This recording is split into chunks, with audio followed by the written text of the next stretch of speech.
Welcome to the Sober Unicorn. We are a gay-hosted, all-inclusive podcast about sobriety and addiction recovery for the LGBT plus community and all of our allies. I am your host, Holden, and thank you for joining us today. Well, hello, everybody. It's Holden back here again with the Sober Unicorn. I hope everybody's having an absolutely amazing day. If you're not, of course, you know where to reach us or any of the guests that have been on our podcast. Today, we have a returning guest. I was just on his most recent release, 2 weeks ago, I would say it was? Sure. Yeah, I would say roughly about 2 weeks ago. On his podcast time, it gets magical. I know, there's too much going on.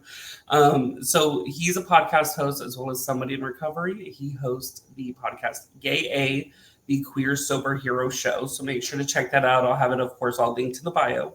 But hello, Steve. How are you? Good. Thank you for having me back. Of course. I think you came on, you were one of my, early guests. I think you were maybe, guest, 7, maybe? Ago. Yeah, it's been a minute. And you, let me tell you, you, have been a beast at this podcast.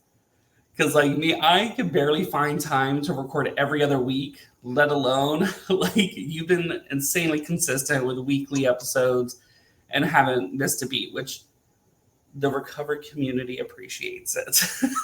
Thank you. So since you've been with us, kind of of course, you're now, we think coming up on 3 or 4 years?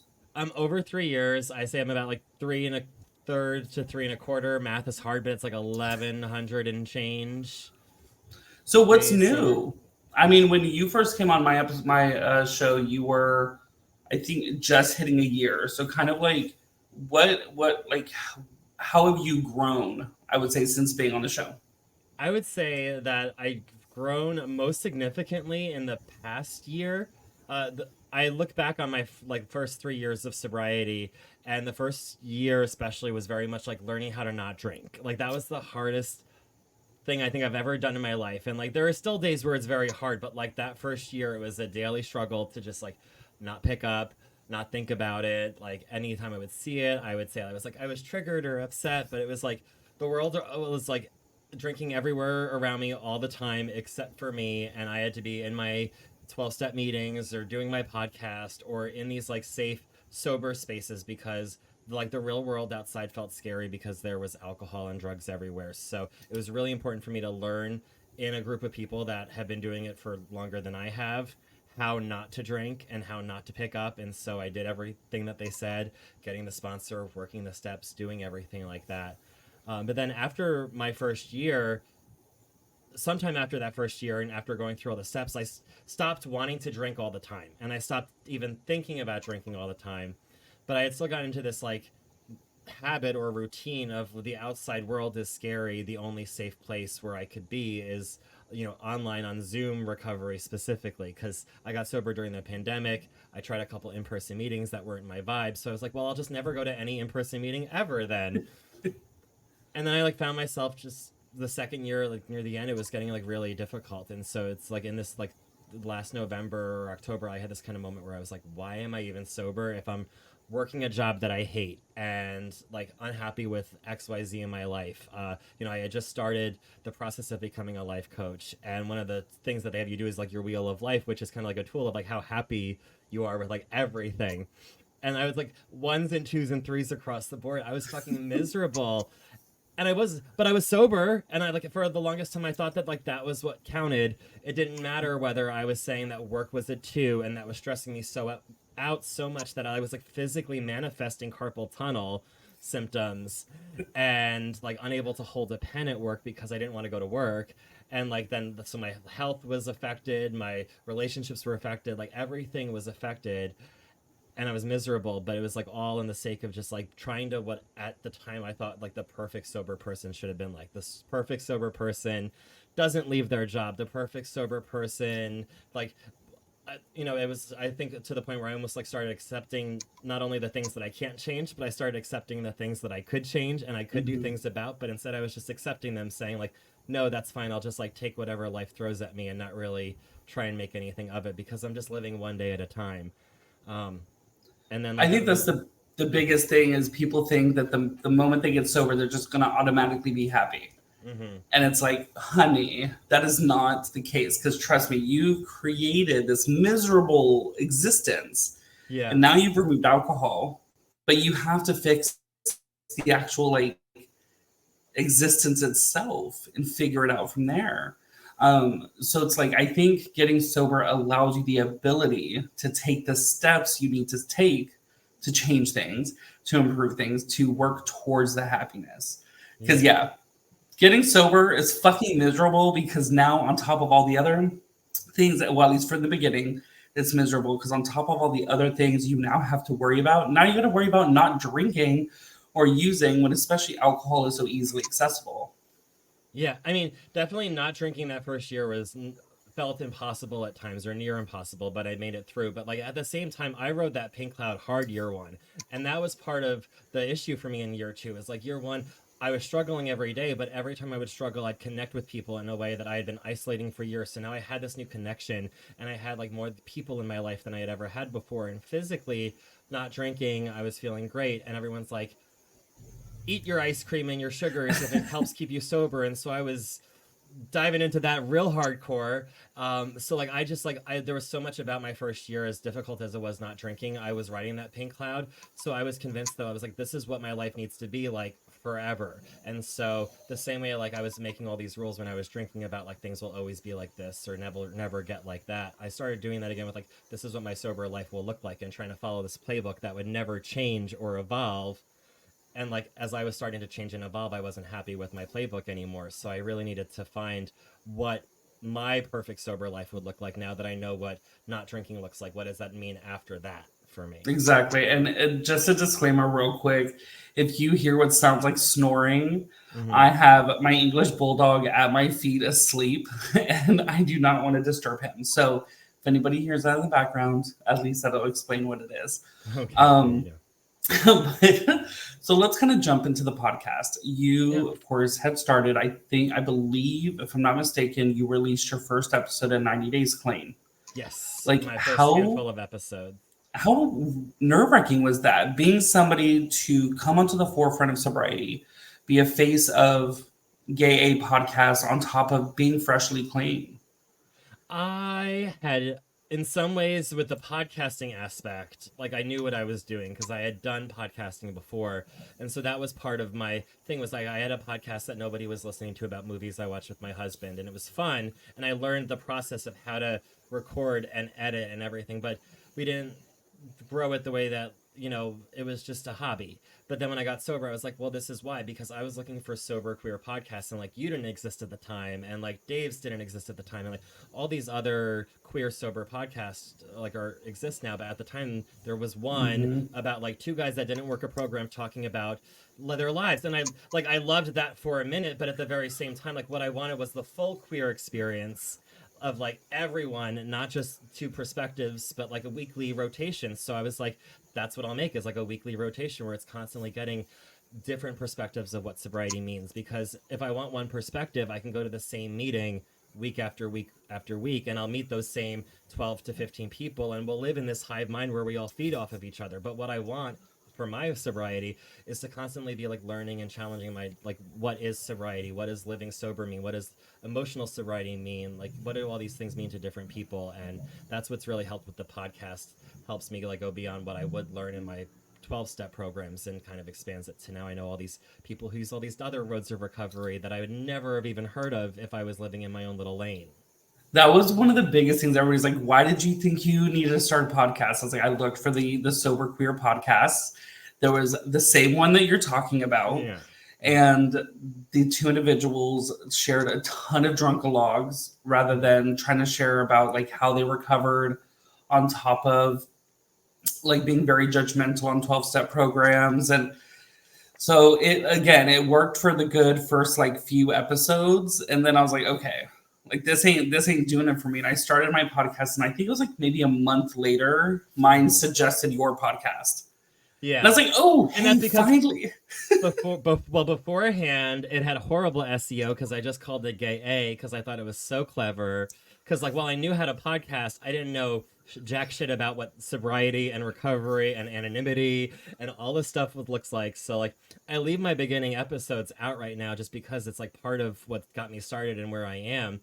But you can hear a huge difference, not just in like the quality of like my confidence in podcasting, but also just of my concepts of what sobriety is, because I was literally day counting. So when I'm going through and like Googling things about 12-step programs without having really experienced them first and trying to talk about things I didn't know, like not all of it is perfect. And some of it's very cringy, those early episodes that I did. But I also like named it gAy, and I didn't even think like if people were searching for it, it's horrible to search because it's like searching the word gay. So it was like a year in before I added the title extension where now people can search it by searching for queer sober, because searching gay is not a way to find anything in the internet because it's like searching the word gay. Yeah, no, it's actually, it was very hard. And even me, when I titled it The Sober Unicorn, after, of course, I was working in the NA program, I would wear like my Sober Unicorn shirt and everybody would like jump and attack me because the word sober. And I was like, girl, if that's the word that bothers you, I think you need more than just a recovery program. But anyways, so your podcast. Yeah. What is something that you've like learned from a guest that has made kind of a major impact on your life? I would say one of the things that I've taken into my marriage with my husband, because I put him through so much, and like there's oftentimes that guilt of, you know, we made it through the addiction, and like I made my amends, and I'm living my amends on a day-to-day basis. But I had a guest like who was pretty early in sobriety too. They had like less than 6 months, but they made a comment, something with their wife of like, they were with me at my worst, so like so they deserve me at my best. And so that's kind of how I've kind of been trying to step up, and like how I like kind of work my amends to my husband every day, because I definitely put like everyone in my life through the ringer with my drinking, but he definitely got it the worst because he was like living in my house through it all, and like the one finding the closets filled with liquor bottles. I'd like be in the other room and I hear like cling clang it from their office and be like, oh fuck, you found them again.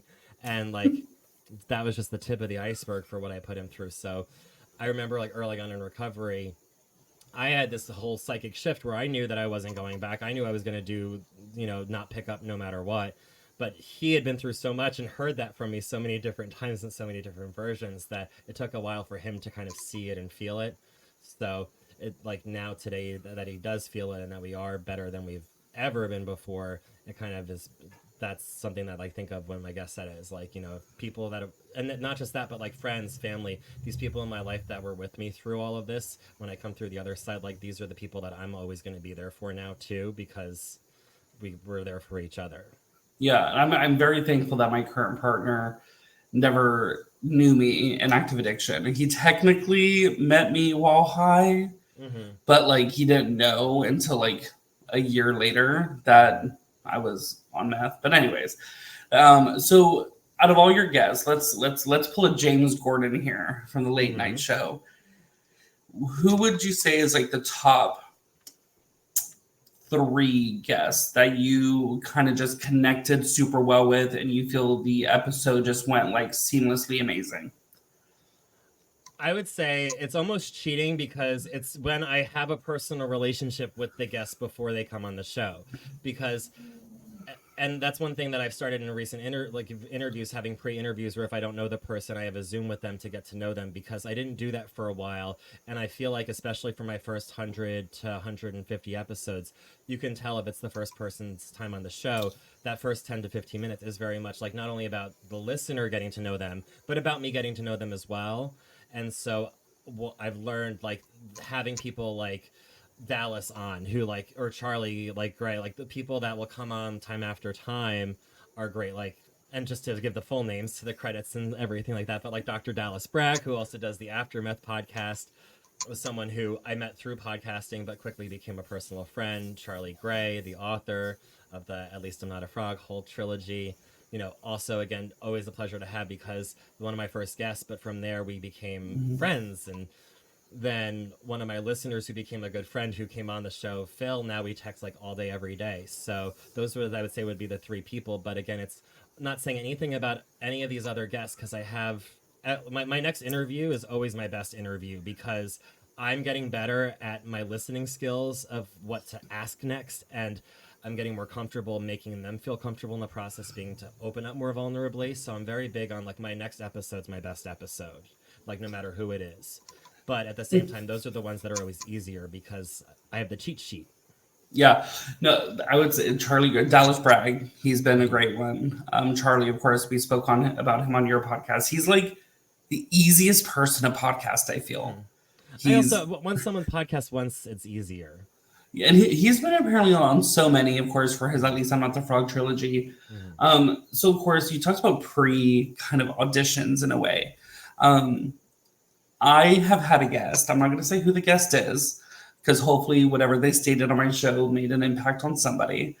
But it was so awkward because I didn't know this person. First time ever on the podcast or any podcast.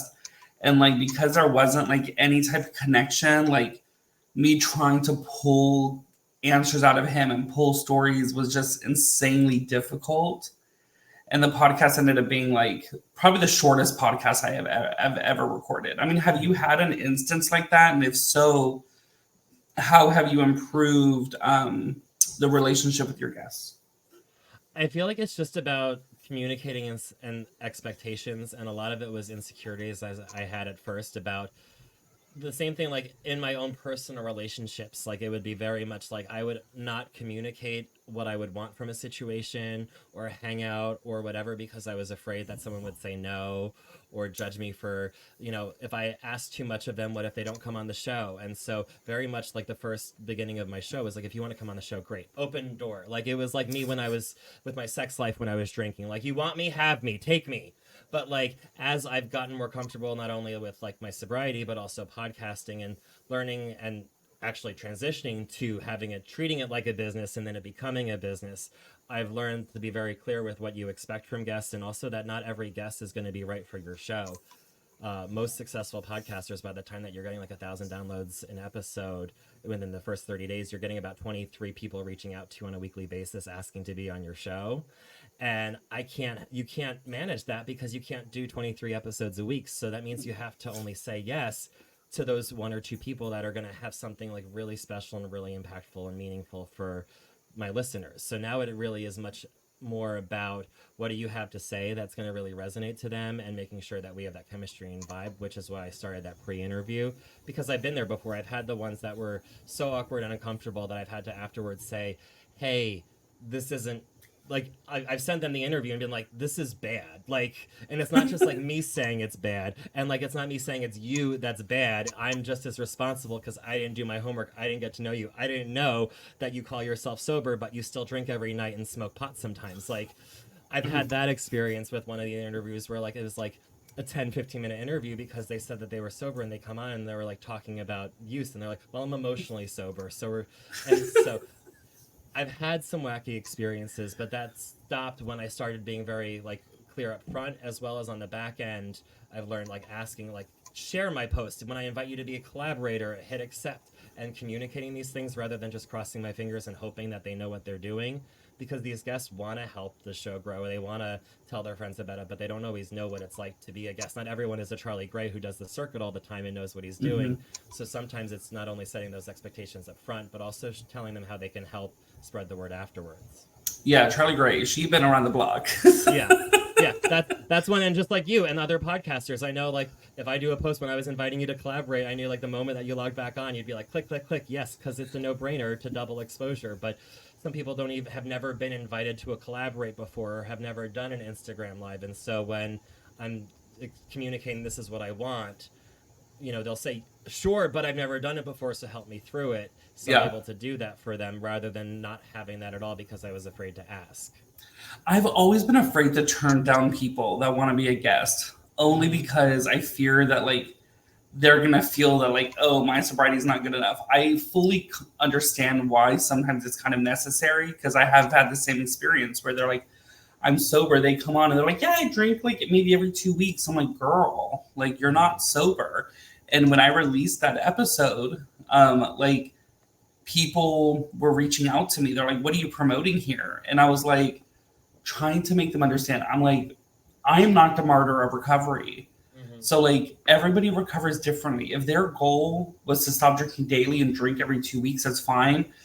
I wish I would have known ahead of time. But at the end of the day, like I can't judge their recovery. So I always tell whatever your recovery goal is, if you reach it, go on bon qui, because I like that's not my recovery goal. But of course, the recovery doesn't affect mine. Anyways, yeah. So one thing to do if you'd like some unsolicited advice is like maybe kind of write out like who a sober unicorn is in terms of the qualities, because it also helped me with my guests. Having my show, like when I added the title extension of it being the Queer Sober Hero Show, I also started talking to my guests as I go on, saying, we'll spend 5 to 10 minutes talking about what it was like, but the idea of the Queer Sober Hero is that what you're doing today is awesome, like that you love your life today and that you're doing awesome work and connecting with sober people, like that's what we're going to focus on. So that's really helped, like having the frame where I'm like, this is what my show is about. If someone comes on and talks about their drunkalog, I can say, hey, like I love that you're day counting and super excited, but like my mission is about the hero aspect of it, and you didn't really have that aspect. So like when you do, like let's reconnect. But that's what I want to bring to my listeners with my show, because there are other shows where you can get different aspects of sobriety and you'd be like, you weren't really giving me sober hero energy. I find nice ways to say it, or at least I try. My heart's always in the right place. But at the end of the day, am I going to make one person uncomfortable, or am I going to make all, my hundreds or thousands or whatever of listeners and followers uncomfortable? I'm going to try and protect the people that are there for me every week, rather than this one stranger who wants to come in and talk about their book. Exactly. Are you talking about me? No, everyone has a book. Sorry, I didn't even mean that. No, everyone has a book. Oh my God. Okay, so I've noticed that you have a pretty substantial collective of episodes, I would say, that are of sex. Yes, I love talking about sober sex. So why do you think, like, of course, sex is great, and discovering who you are as a sexual being again after sobriety is hella important, but like, why do you put such emphasis on talking about sober sex? I don't necessarily, I wouldn't call it an emphasis, but I do find it a passion for me to talk about, because I feel like sex and sexuality are so intertwined. The people who are uncomfortable generally talking about sex acts are also uncomfortable to a certain level about their sexuality, or how they're perceived about their sexuality. And so one thing that I've learned about entering recovery and being comfortable with myself is that not only does that mean like my sexuality, that like I'm gay and that I'm also flamboyant, but that I can also be a little masculine at times, and that I don't have to be 100% one or the other. It's also like translated sexually, because a lot of my drinking was about kind of dulling my desires, whether it was that I wanted to leave my job, but I was too afraid to, so I drank. But it was also, I wanted to improve some of the disconnect with intimacy with my husband, or talk about, our sexual arrangements of how we work things out. And like, I wanted to have these conversations or express interest or fix things, but I was too nervous or afraid of how people would react or how he would react to like say things. So I would drink and be miserable. And so in sobriety, I've learned to like communicate to people and like express myself and be comfortable with stating not just that, the same way that I was so miserable about being gay before I came out. And now I'm like, I love being gay. Rainbow's my favorite color. What are you talking about? And now that when I came out as sober, I was like, sobriety is like the best thing ever. And like, I recover out loud, because I was so miserable and suffered in silence for so long that I keep a lot of my stuff anonymous, and people don't always think that I keep things anonymous because I talk about stuff out loud so much. But I was just like, there's a whole I'm an onion, and there are layers behind. Just because my outer onion is a lot louder than a lot of other people's doesn't mean that I'll talk about everything on air, or like that I'll post about everything. But one thing that I do feel comfortable talking about and feel like is important is that sex can get better, and we connect with people better in sobriety, because that was when I was having sex, it was always disconnected. I was 3 months sober and having sex with my husband for the first time sober, like since we had gotten at least married 7 years, 8 years earlier, probably long before that, even through the dating and, courtship process for the couple years before that. But like, maybe it never even happened. Who knows? Because it was either I was always drinking, or I always hit my little vape marijuana pen right beforehand and got stoned. But like, it was always about disconnecting. And now when I'm having sex, I'm able to actually like connect with the person, and they leave better, I leave better. We're not taking one thing from the other, and neither one of us leaves feeling guilt or shame or icky or gross.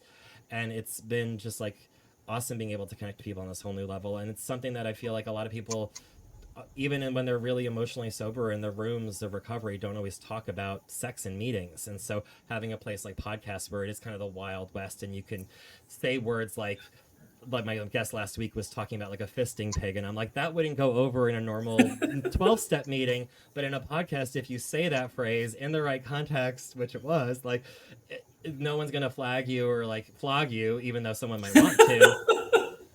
But you can talk about sex on a podcast about sobriety, and just, if I can tell, and I've been able to do that at roundups, doing workshops on sex and sobriety as well. But if I can inspire people to realize that, like, you can have an awesome life, not just like outside with your career where you're making a difference in your community with activism and volunteering, and your job with promotions and your personal lives, but that you can also go from like having a really messed up sex life to having amazing sex. I've had better sex the past like 3 years of getting sober than I had like my entire life beforehand. Like more mind-blowing, amazing experiences where I'm like, higher power, is that you? Like, yes, because like those are God-given gifts as well as everything else that I have in my life. And if I'm able to share that with someone who wants to share it with me, and we leave, like I said, each other like better, it's just an awesome consenting experience. Talking about better sex, let me tell you, when Yeah. I was on meth, it's like you just get it in, and you're like, all right, next, and you're getting on Grinder, Growler, or whatever app you're on at the time. Now that I'm sober and like I have sex, it's intimate, it's passionate. I'm able to actually like feel like everything that's happening inside and out, and yeah. It's insane, because then when you're done and you get up, you're just like, holy shit, did that just take place? Rather than being like, okay, which where's the next one? Mm-hmm. And that's kind of, I mean, for anybody that's read my book, it's like it was 10, 15 people in a 2-day period. Mm-hmm. And it's like, now it's like, once I have that one, I'm like, okay, can I be done for a few days? Because that was just a little much. So yeah, I mean, when you really have sex with like someone you're connecting with, it's, I always used to say that like hooking up was like scratching an itch, because it was something that I didn't necessarily even want to do. I almost was doing it because my body was calling me to do it, or my mind was calling, something was calling me just to get off, no matter who it was or where it was, just to do it. And like now when I find someone, it's about like the who it is and the connection. Like I'm more selective. And then, but when we have that experience, it's just so much more intense, that it's not just like scratching an itch, but like you said, it's like I said in my last episode on kink, it's like a deep tissue massage instead, where you're like, that's not just itch, like that's been fully satiated, like I am good. I had one of those experiences like a week and a half ago, and I'm like, I'm still like, I'm good. Like I know it'll happen again, but like I'm not needing it again so soon, because when your needs are met like fully, the same way with like anything else, it holds you over better than if it was just something unfulfilling. of course, and talking about sex, Mm-hmm. your dad, jeez. Who's my daddy? No. So of course you're married. Yes. And we talk about in sobriety, we become different individuals. We grow, we kind of change. And that's why they are so like, sponsors are like, don't date in the first year, because like you're going to grow as a person. Of course, you didn't have that option of not dating the first year. You were already shacked up. Yeah. So how has like your husband like accommodated or adapted, I would say, to you being this different person that you are today? I mean, not being a piece of shit drunk is totally different, but who you become to evolve into.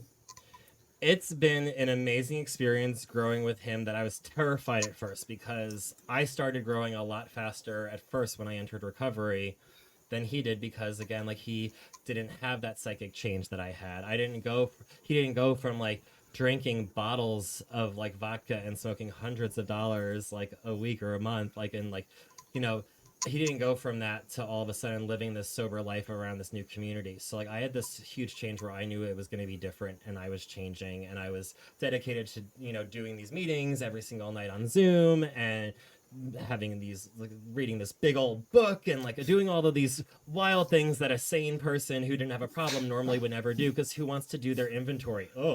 But I was doing all of these things, and he was like waiting for the shoe to drop, because I had given him 9-10 years at that point of like, I'll never do it again, I promise. And like a week later, I would do it again. So, but as time went on and I was doing these meetings from 9 to 10, for the first couple of months, he called that his TV time, where he was like binging shows on Netflix like Queen Sugar that I wouldn't watch. But like after a while, though, all of a sudden he started like doing more metaphysical things. Like he's like was started exploring more tarot. He got a tarot deck that he was playing, and next thing he knows, he had angel cards and crystals, and it's like its own addiction, the metaphysical realm, but it's all spiritual. And but I love it because it's his own spiritual program. The same way that I found in my program a higher power of my understanding, he was able to connect in a metaphysical realm to this whole community of other people. You know, he identifies now as a witch. He was at witch camp in the Catskills a couple weeks ago. And so he's had his own spiritual journey as I've had mine. And as that started, that's when I really noticed like our change went from, you know, me always having to like lean on him. I needed him to take care of me because I was a drunk and like needed that kind of support. And as I learned to stand, he was still like at that point kind of so used to supporting me, he kind of like fell on me a little bit. But like as we both started standing up and growing on our own, now we're able to grow together kind of parallel and lean on each other when we need to with our branches. But like at its base, I'm okay as my own person and he's okay as his own person, which we were very codependent before. I think that's the nature of being in an alcoholic relationship or being in a relationship with an alcoholic or codependent or whatever your ism is. If you're in an unhealthy relationship where you're not working like a program, like you're going to drag the person down with you. And next thing you know, like you both have to find your own way out. And so once we both found our own way out of the pit of my addiction, we were able to really recover. And it's been amazing like how receptive he's been and how like with both of us, the number of times like if I'm insecure about something and I talk to him about it, he's normally like my fears of how he'll react never come true. He's always very open and honest, or even if he's not, he'll like be like, wow, that one threw me for a loop, give me a couple minutes, and then like he'll think about it and come back with an answer. But every time that I've come with him with like a concern or a question or something that I was like so worried about how he was going to react or judge me, like he's been perfectly fine. So it's just having to realize that, you know, this person was with me through my active addiction, stayed with me. Like now I'm sober and like living my best life in many ways. Like this is the better part of the for better or worse. So we're just really enjoying it right now. And that involves like not only having fun, meaningful time together, but also going out and having our own adventures. And that's been really cool. Of course, it's good. It's great to be able to grow together rather than like him stop here and you just be like, okay, bye, bitch. Yeah, I was worried at first. I was like, because I was having like serious, almost jealousy of all these other people who were like not having to date or be in relationships or deal with partners for that first year, because there were times at first like when he was like, oh, you have to go to meetings for forever, like he didn't realize that, like he didn't realize that this wasn't just a band-aid where I would like detox and get better, and like he didn't always get it. And like so there was like some times where I was like, well, he better get it or like he's gonna get going. And like it took time and he got it. And like now like he knows, so he'll be the one like it's 8:50, like, and you didn't do your in-person one today, or you're doing your Zoom one, like he's with it now. But like at first I was really nervous, like, but like I said, now I know in hindsight, once I was out of that forest, it was because I was feeling these changes before he believed in the changes or really felt them himself. So we've grown since then, luckily. Good. Well, before we end, of course, you run your own podcast. So for anybody that may have never heard of gAy or never listened to an episode, if they hop on over, what can they expect from gAy podcast? gAy podcast, I alternate or try and mix it up between getting to know new people that I've met on pre-interviews, as you now know, but getting to know people I feel like who have amazing stories where not only did they have not only did they overcome a whole lot, but that they've also been doing amazing things in their life with their sobriety, making a big impact, generally for our sober community, but sometimes just in the world at large.